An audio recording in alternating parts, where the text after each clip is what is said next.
In this video, we will look at how to compute the time complexity of a for loop. We will focus on the number of times the primitive operations are performed by an algorithm to compute the time complexity. Let us look at the pseudocode of this algorithm display and compute its time complexity. This algorithm displays the numbers from 1 to n. Now, before computing the time complexity, we will look at how this algorithm works. More important, we will look at how many times the for loop will execute or perform its operations. Let us consider we pass the value of n as 5 to this algorithm. Then the first statement of the algorithm is the for loop.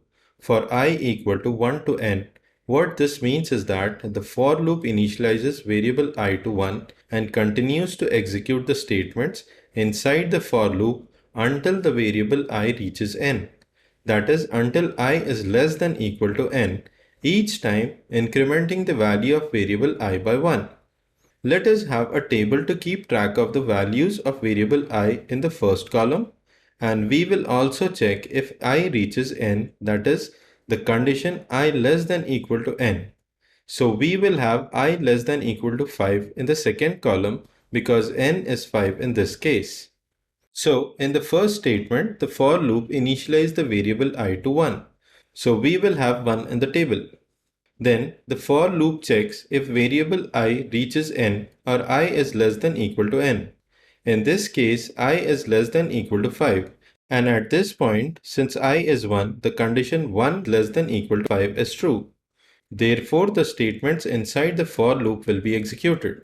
That is the right statement that will output the value of I, which is 1. Then we move back to the for loop where the value of I is incremented by 1. That is, the value of I is 1, and now after it is incremented, the value of I will be 2. So we will write the current value of I, that is 2, in the table.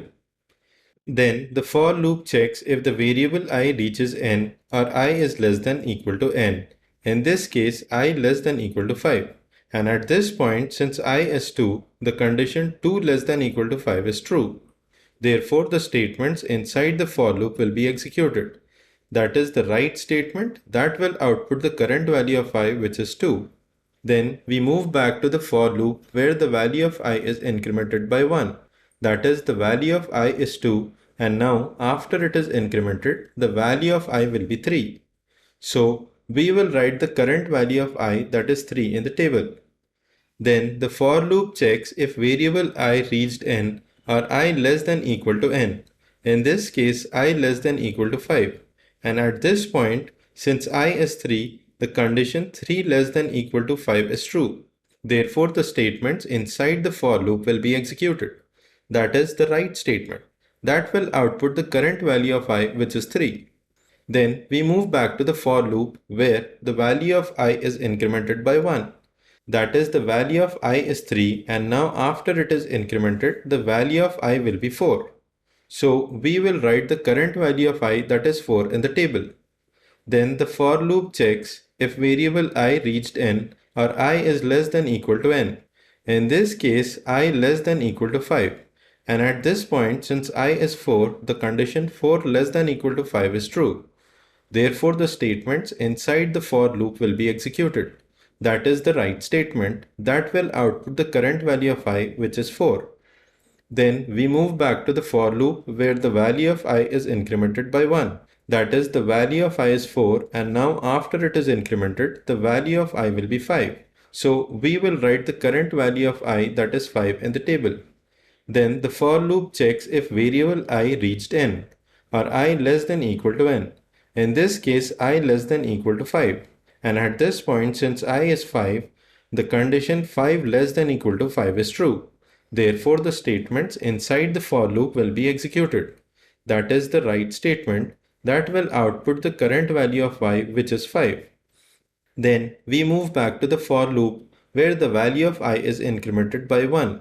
That is, the value of I is 5, and now after it is incremented, the value of I will be 6. So we will write the current value of I, that is 6, in the table.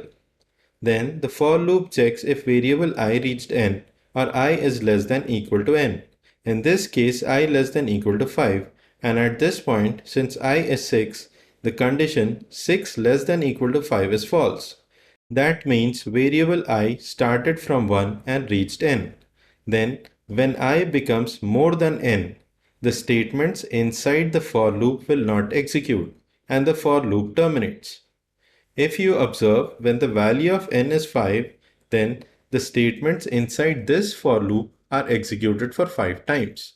Because in the for loop, variable I is initialized to 1 and incremented by 1 in each iteration until the value of I reaches n, which is 5 in this case.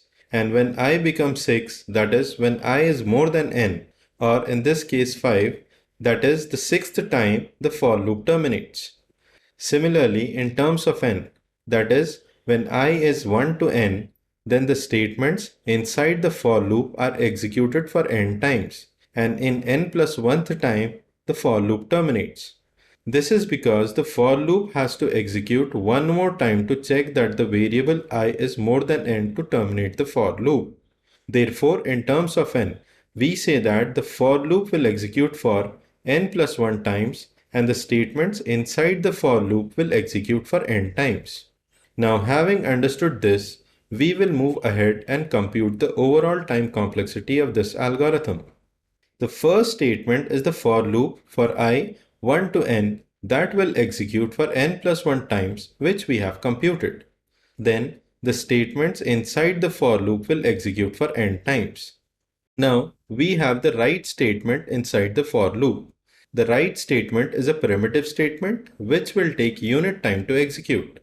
But since the write statement is within the for loop and the statements inside the for loop executes for n times, therefore the write statement will execute for 1 multiplied by n times, which is n times. Now the step count of the entire algorithm will be n plus 1 plus n, which is 2n plus 1. And the number of operations needed to execute an algorithm is represented as a runtime function f of n. So the runtime function f of n of this algorithm is 2n plus 1, and 2n plus 1 is a linear polynomial. Therefore, we say that this runtime function or the time complexity of this algorithm using this type of for loop is linear, since the degree of the leading term of this polynomial is n power 1.